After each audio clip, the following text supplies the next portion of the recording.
आज़ाद world India आप देख रहे हैं, आपके साथ मैं आदिल खान आज़ाद।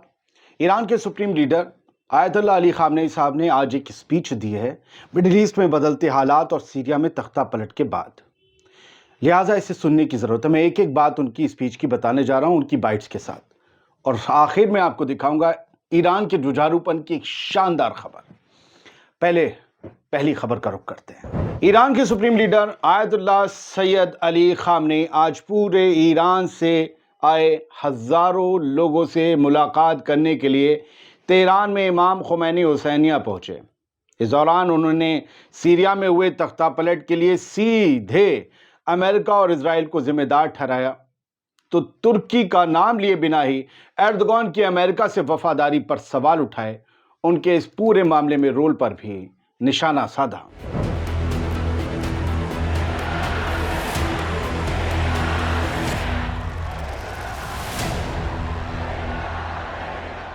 आयतुल्लाह अली खामनेई ने कहा, इसमें कोई शक नहीं होना चाहिए कि सीरिया में जो कुछ हुआ वो एक जॉइंट अमेरिकी ज़ायनी साजिश का नतीजा थी। ये मुश्तरका साजिश थी अमेरिका की और इजरायली हुकूमत की, और ज़ायनी हुकूमत की। सुप्रीम लीडर ने इस बात को अंडरलाइन किया कि एक पड़ोसी देश ने, एक पड़ोसी ममालिक ने इस पूरे इंसिडेंट में, इस पूरे वाक़ये में साफ साफ रोल निभाया है। लेकिन असली साजिश करता, असली साजिश रचने वाला और पूरी स्ट्रेटजी बनाने वाला कोई और नहीं है, अमेरिका और इजराइल। ये सारे लोग अमेरिका में ही और इजराइल में मौजूद हैं। उन्होंने तुर्की का नाम लिए बिना कहा कि हां, सीरिया के एक पड़ोसी मुल्क ने इस मामले में साफ तौर पर रोल निभाया है और ऐसा करना अभी भी जारी है। ये सभी देख रहे हैं, ये किसी से छुपा नहीं है। लेकिन मेन साजिश, मेन योजना, मेन प्लानिंग और उसका कमांड सेंटर अमेरिका और इजराइल है। نباید تردید کرد که اونچه در سوریه اتفاق افتاد محصول आयतुल्लाह अली खामनेई साहब ने कहा कि हमारे पास ऐसे कई सबूत हैं, हमें कई सिग्नल्स मिल चुके हैं जो इस नतीजे पर हमें पहुंचाते हैं कि फिर कोई शक की गुंजाइश नहीं बचती कि इसमें इजराइल, अमेरिका और उस पड़ोसी देश का हाथ था। उन्होंने रेजिस्टेंस मूवमेंट के फ्यूचर के बारे में भी वहां पर मौजूद लोगों को यकीन दिलाया। कहा कि अल्लाह के करम से रेजिस्टेंस का दायरा पहले से कहीं ज्यादा बढ़ गया है और वो पूरे रीजन को अपने घेरे में ले लेगा। कमजोर नहीं हुआ रेजिस्टेंस। उन्होंने जोर देकर कहा कि रेजिस्टेंस दम नहीं तोड़ रहा है, वो जिंदा है। खामनेई साहब ने कहा कि आप रेजिस्टेंस पर, कोई भी अगर रेजिस्टेंस मूवमेंट पर जितना ज्यादा दबाव डालेंगे या डालेगा, वो उतना ही ज्यादा मजबूत हो जाएगा। अगर रेजिस्टेंस पर कोई रेजिस्टेंस के खिलाफ ज्यादा क्राइम अंजाम देगा, जुल्म करेगा, तो वो और ज्यादा हौसला पाएगा। और जितना रेजिस्टेंस मूवमेंट से लोग लड़ेंगे, वो और ज्यादा एक्सपेंड हो जाएगा, उसके लड़ाके बढ़ जाएंगे, उसकी ताकत बढ़ जाएगी। ये अली खामनेई साहब ने कहा। और रेजिस्टेंस कौन? हमास, हिजबुल्लाह, हाउथीज भी कह सकते हैं। گستره مقاومت بیش از گذشته تمام منطقه رو فرا خواهد گرفت.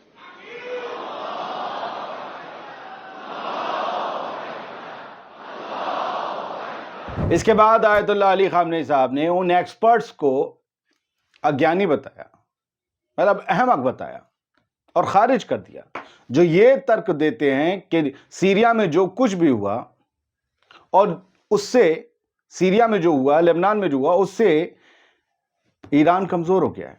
जो ये तर्क देते हैं उन्हें सबको बेवकूफ बता दिया। उन्होंने कहा कि मैं आपको बताता हूं कि अल्लाह के करम से ईरान मजबूत और पावरफुल है, और ज्यादा इससे पावरफुल बनेगा, उसकी ताकत बढ़ेगी, कम नहीं होगी। सुप्रीम लीडर ने सीरिया के फ्यूचर के बारे में यह उम्मीद जाहिर करते हुए कहा कि अल्लाह ने चाहा तो सीरिया में कब्जे वाले इलाकों को सीरिया के बहादुर नौजवान आजाद करवाएंगे। ये एक बड़ा बड़ा बड़ा कमेंट है। वो सीरिया के नौजवान कौन है? कब्जे वाले इलाके कौन से हैं? क्या इजराइल, क्या कोई और कब्जा करे बैठा है? उन्होंने कहा इसमें कोई शक नहीं है कि वो नौजवान अपनी जमीन आजाद करवा कर रहेंगे सीरिया में।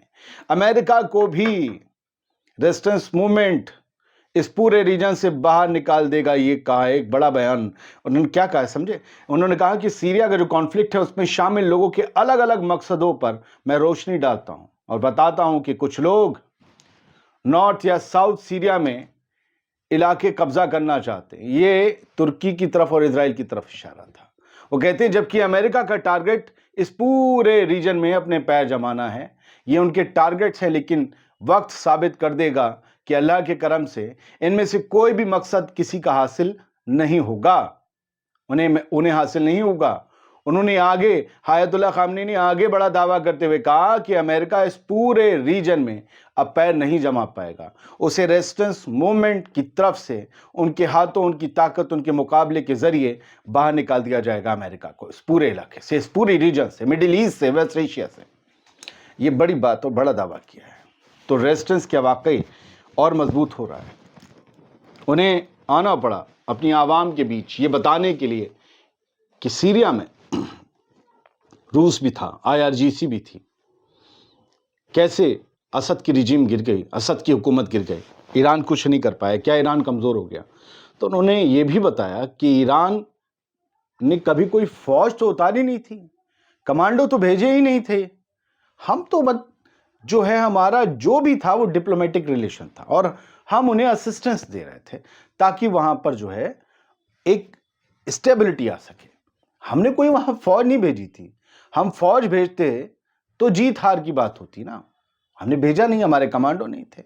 तो लोग ये कहें कि ईरान हार गया या कमज़ोर हो गया, ये बड़ी अहमकाना बातें हैं। चलिए ईरान से जुड़ी एक अच्छी खबर भी आपको बता दें। आयतुल्लाह अली खामनेई साहब का पूरा बयान मैंने आपको बता दिया, चंद चीज़ें छूट गई हों तो छूट गई हों, बड़ी शानदार तरीके से उन्होंने उधेड़ा है उन सबको जिन्होंने सीरिया में बहुत कुछ रचा। हाँ, लेकिन बशर अल असद की जगह कोई और हुक्मरान होता तो पब्लिक का सपोर्ट भी उसके साथ होता। बशर अल असद के जितने किस्से खुलकर अखबारों में आ रहे हैं, उन जेलों की जो दास्तानें आ रही हैं, उससे लोगों को थोड़ा अब नफरत तो हो रही है। हालांकि ईरान उस नफरत का बायस नहीं है। ईरान का मकसद सीरिया के जरिए हिजबुल्लाह को सपोर्ट करना था ताकि इजराइल पर प्रेशर बनाया जा सके, हमेशा से था और ये तैयारी थी कि अल-कुद्स की एक दिन लड़ाई होगी। ईरान ने वहाँ उस मकसद के लिए, जहाँ सारे लोग खामोश बैठे हैं, ईरान ने उस मकसद के लिए सीरिया से वो सप्लाई लाइन की थी। बाकी और भी चीज़ है, लोग और कह सकते हैं, मैं उन चीज़ों में पढ़ता नहीं, साफ गोई इसी में है। ईरान ने एक और कमाल किया है, ज़रा आप तस्वीर देखिए, ये पीला पीला जहाज़ जो आपको दिख रहा है आसमान में, ईरान का है। इसकी ख़ास बात पता है क्या है? आवश्यकता ही आविष्कार है। ईरान ने अपना घरेलू प्लेन बना लिया, मतलब अपने घर में ही एक प्लेन तैयार कर लिया है जो पर्शियन गल्फ के ऊपर उड़ रहा है, होम मेड प्लेन। आप सैकड़ों पाबंदियां लगा सकते हैं माल पर, दिमाग, सोच, एक्सपेरिमेंट, इन पर पाबंदियां नहीं लगा सकते। वेस्ट ने, अमेरिका ने ईरान पर कितने सैंक्शंस, कितने पाबंदियां लगाई, तुम ये खरीद सकते हो, वो नहीं खरीद सकते, तुम वो तो बिल्कुल नहीं खरीद सकते, उससे तो बिल्कुल नहीं खरीद सकते। मतलब बात अपना ही बना ले रहे हो, बन रहे हैं missile, drone, warship, even submarine plane. आपने किसी को बांध कर यह बता दिया कि चलना कैसे है। ये ईरान का डोमेस्टिकली डेवलप प्लेन है, इसका नाम सिमोर्ग है और ये अब जो है public unveil to the public at the aviation show being held in southern Iran. और एक बार ये टेस्ट फ्लाइट के दौरान 30 मई 2023 को भी सामने लाया गया था। अब पब्लिक शो के लिए अब पब्लिक इसे देखेगी। क्या शानदार प्लेन है, कोई कमी है किसी भी तरह की? उड़ रहा है ना। ये कैसे हुआ? ये हुआ हिम्मत मर्दा मदद खुदा। इसीलिए कहते हैं थकिए मत, निराश मत होइए, मायूस मत होइए, लड़ते रहिए, जद्दोजहद करते रहिए, आपकी किस्मत बदलेगी।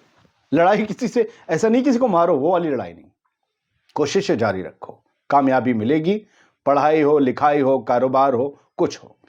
खैर, आखिर में चलते चलते उन लोगों से कह दूं जो ज़रा ज़रा सी बात पर बिफर जाते हैं, दोस्त खबर होती है। भक्ति अलग चीज़ है, हमेशा हर किसी की तारीफ नहीं हो सकती। मैं इंडिया की खबरें इसीलिए नहीं देता हूँ। आप में से बहुत से लोग भक्ति देखते होंगे, बहुत से लोग बुराई देखते होंगे। यही तो दो लोग हैं, आप उठा के देख लीजिए, टॉप यूट्यूबर्स को देख लीजिए, एक साइड हो गए। जर्नलिज्म का मतलब होता है सही को सही बोलना, गलत को गलत बोलना, भले आपको पसंद आए या ना आए। मैं वही कर रहा हूं। جس پہ سوال اٹھانے ہوں گے اٹھائیں، اس نے کوئی کام تعریف کا کیا تو کریں گے. تو پلیز خبر کو خبر کی طرح دیکھیں. اگر مذہبی اینگل سے دیکھنا ہے، یہ چینل بالکل آپ کے لیے نہیں ہے. بالکل چلے جائیے، بھاگ جائیے. میں مذہب کے حساب سے کبھی کسی کو یا فرقے کے حساب سے خبر نہیں دکھا سکتا. سوری. بہت شکریہ. سلامت رہیے.